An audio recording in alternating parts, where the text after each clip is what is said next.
Oh, hey, what's happening there, YouTube? It's Brian House here for Housemade, and today we're going to answer a question I get all the time, and that is, how high should I build my stand for my 2x72 belt grinder? Now, the question seems simple.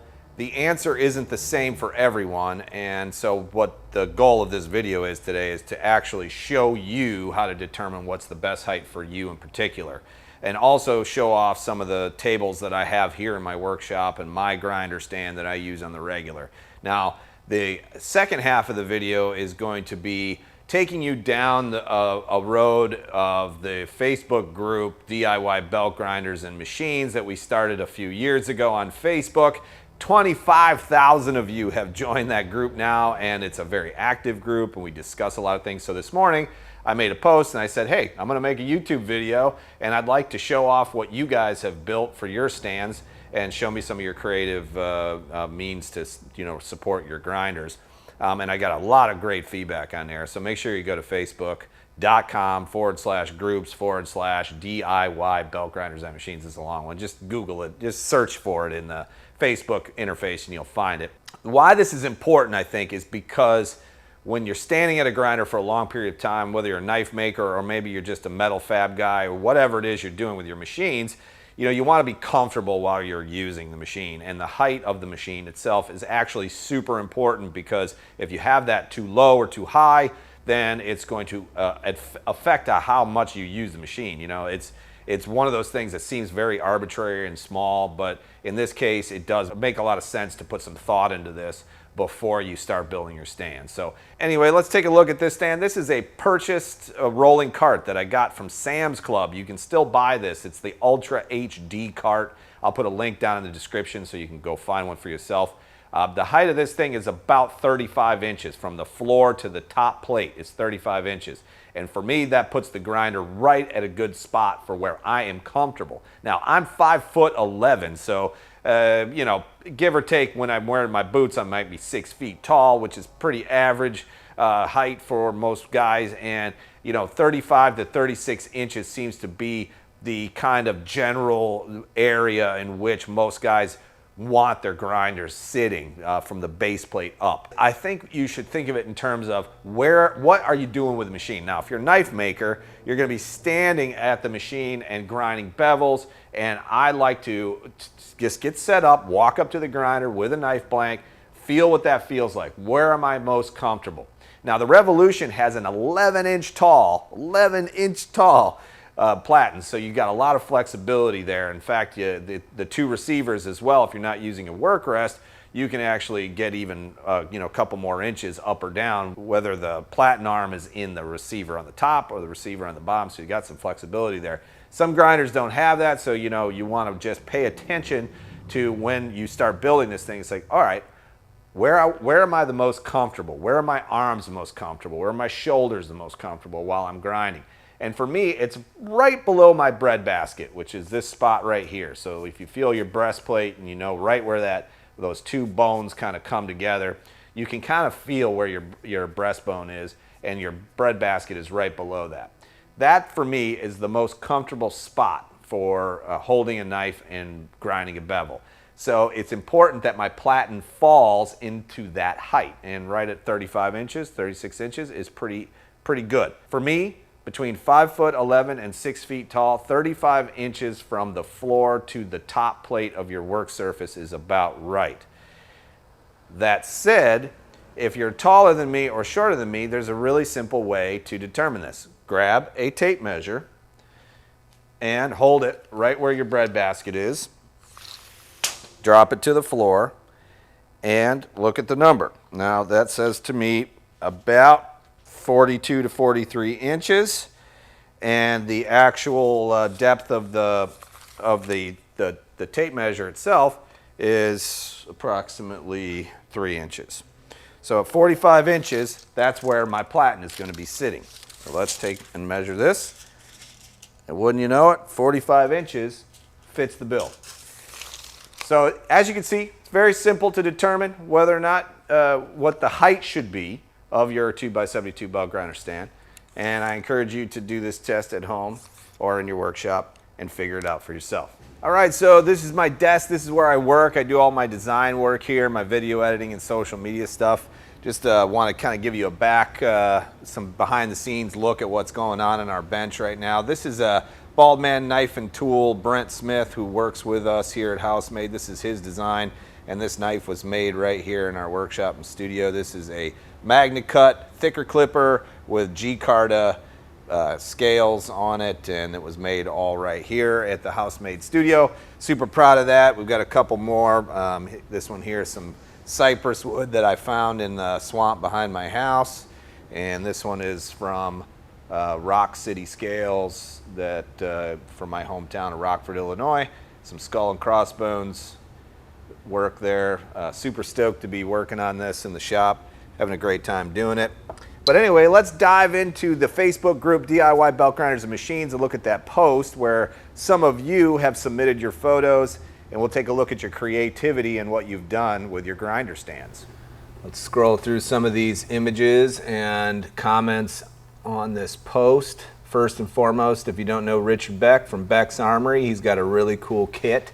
It's a plate steel kit with casters, and it's creative because it uses a bag of concrete as the weight for the bottom of it. So you mix up concrete, pour it in the bottom of it, and that's what keeps the stand bottom heavy. Really cool idea there, Richard. I really love that.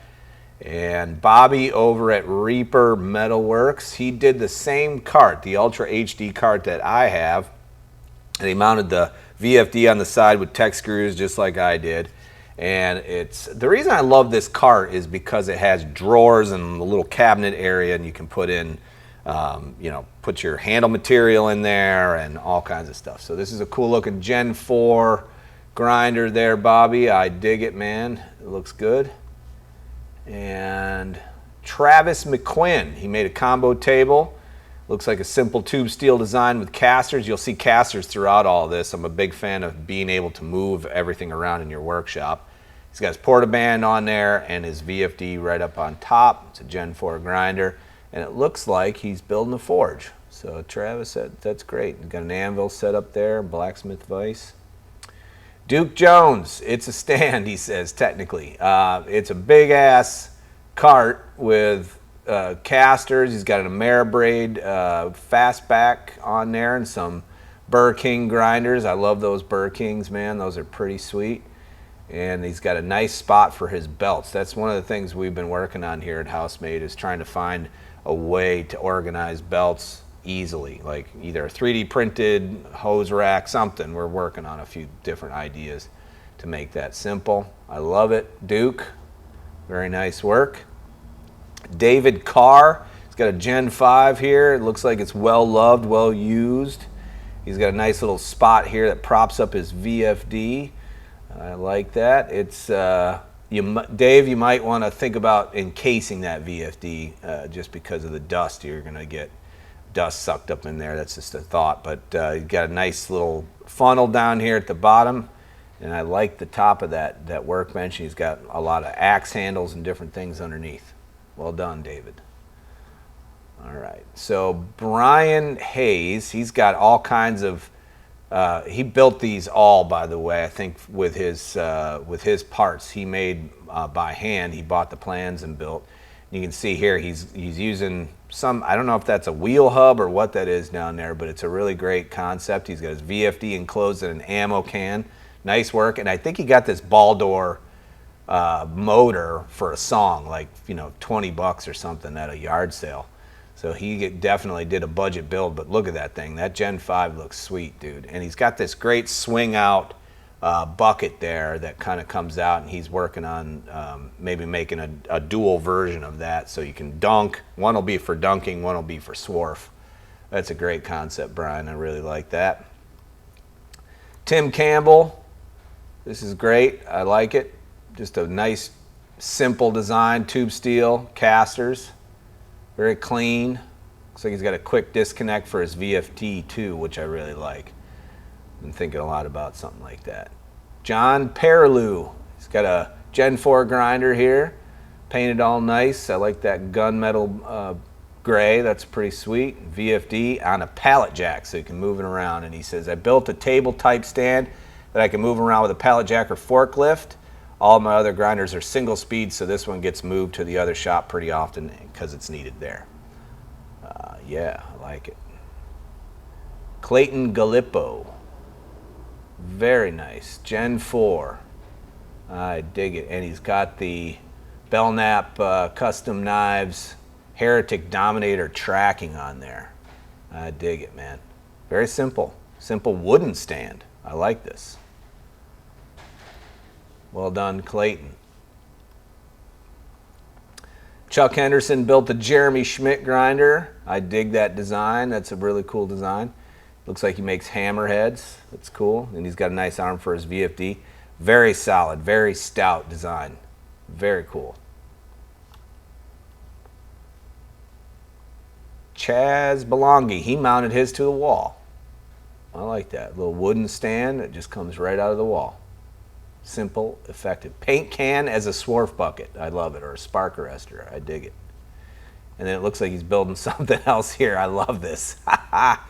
That's got a brass knuckle theme and an upside down motor plate and it says, "Why not?" on it. That's cool. Very cool, Chaz. Anthony Barber. This is a simple four-legged stand, it looks like, and he's got his VFD mounted up top. 45 elbows cut in half and welded to the top plate, then used iron pipe for the legs with cross supports and rubber chair feet on the bottom for vibration control and sliding on smooth concrete. Well done, Anthony. Zachary Brockery. I like this. This is a Gen 4 grinder. Nice stand. It's hard to see the stand, but it looks pretty simple. It's got a big swarf bucket right there. And some, looks like some custom spark stops there. We're working on some of those too to a little more safety features for the grinder. My buddy Kyle Daly is rocking a couple different grinders here. I really like the stands. They look like stands my dad used to have back in the day for his tooling. Like you could go to Harbor Freight and buy them. Yeah, he says these are Harbor Freight stands. The tray halfway up really helps to make it more sturdy and hold various things. The one on the far left is a universal stand, also from Harbor Freight. I cut some plywood for the shelves and it has been pretty awesome. I'm replacing the disc grinder stand with a Beck's Armory adjustable stand soon. It's a good idea. Tom Moss has a Ameribraid stand. Ameribraid makes a really great stand. Brian Kraft, he's got a similar setup with some drawers. He's got his chop saw down below, casters on the bottom, start stop button. I dig it, man. He's done it all right here. Rocking a Gen 4. Beautiful grinder, Brian. I like it. And I really like how he's got his VFD controller set up. That's a good idea. Looks pretty simple. And he's got his VFD up underneath in this picture. I'm not sure if he's moved. That must be that he's moved it over. And some tooling arm holders. That's another great idea. Some storage for tooling arms. Christian Howell. Another Jeremy Schmidt grinder, which I really like. And what I like about this too is he's enclosed his VFD in what looks like a maybe a tackle box or something, or a small ammo box, which is really cool, plastic one. Well done on that. I like the stand too. I like round pipe. It just looks cool.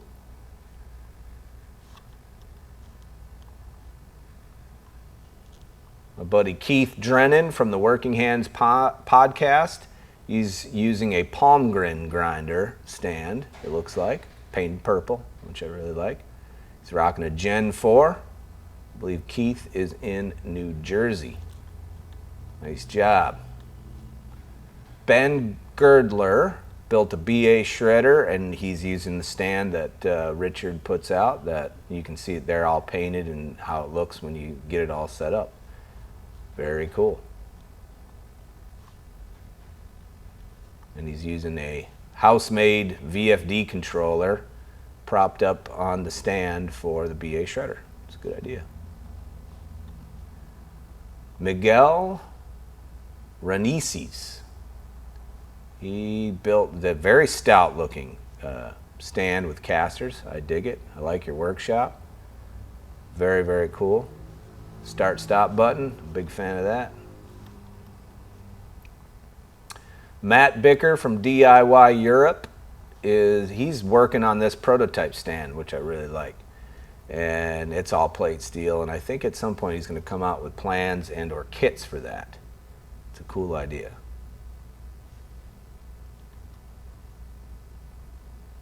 Kevin Higashi. I'm a big fan of those red spider web corner brackets. Fantastic. And fantastic workshop too. You have it looks like a Precision Matthews mill in the back. Pretty cool motorbike. Bunch of cool toolboxes. I dig it. I'm a big fan of like looking at people's workshops. I love that stuff. Let's see, I asked Steven how to pronounce his name. I don't know if you use the right tube. Yep, you got it. Zlomke. Okay, I want to make sure I pronounce your name right. Steven Zlomke built a very simple stand. I really like it. Looks like a Gen 4 grinder. Standard cart that he built, and he's rocking the TR Maker small wheel attachment on that. And he made some it looks like integrated tooling holders there.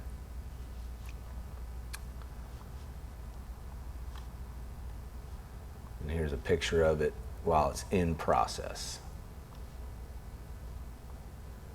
And here it is all set up. Very nice, Steven. I really like it. Lindsey Green, rocking a Gen 4. Simple stand, I dig it. Caster wheels. Got a cool jet lathe and an old drill press back there. I like it. Here's another one, like a corner built wall mounted shelf. I really like that idea too.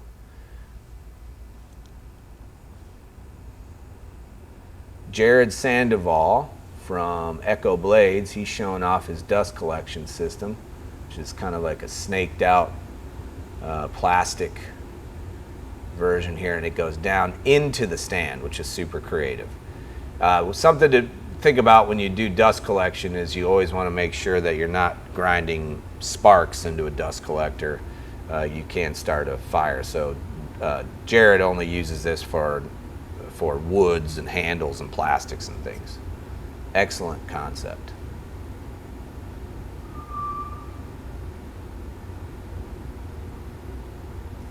Here's another view of Brian Hayes' grinder setup. He's rocking a Gen 5 that he built from his own parts. Different angle. I really love this idea. This is a great concept. Looks super sturdy. And if it had casters on it, it would be perfect. Here's a video of True and his triple stand, which I really like this concept because it's all on casters and you can walk all the way around it. It's a drill press, a portaband, and a 2x72 belt grinder, and he's even got a spot for a swarf bucket and a vacuum. Excellent concept, space saver. It's just really well done, True. I dig it. True is out in California, or let's see, in California? Yeah, I think you're in California, aren't you? And he is doing all kinds of great stuff out there, and he's a knife maker, and I appreciate you sharing that with us. Real quick, I wanted to mention that we are now a VSM distributor. We have taken all the hard work out of determining how to get that belt finish that you want. We've created a belt progression pack. Super simple. Just go to our website, housemade.us, and find the belt progression pack for knife makers. When I started making knives, I spent a whole bunch of time and money, wasted a whole bunch of time and money trying to figure out what belts to buy and whatnot, and now we have partnered with VSM, and they're a fantastic company with high quality abrasives, competitively priced, and we take all the brain work out of it. So go check it out on housemade.us. And listen, guys, if you got something out of today's video, make sure you click that thumbs up button, and if you're not already subscribed, hit the subscribe button. If you click that little bell, you get a notification every time I upload something to YouTube. Many ways to support the channel. By far the best way is go to housemade.us, buy pieces, parts, and plans for the Revolution project, the Apollo Forge project. You can buy abrasives now too, and that's a great way to support the channel. I hope to see you on the next video. My name is Brian House, and this has been Housemade. Thanks again, guys. Man, that was great on Facebook, by the way.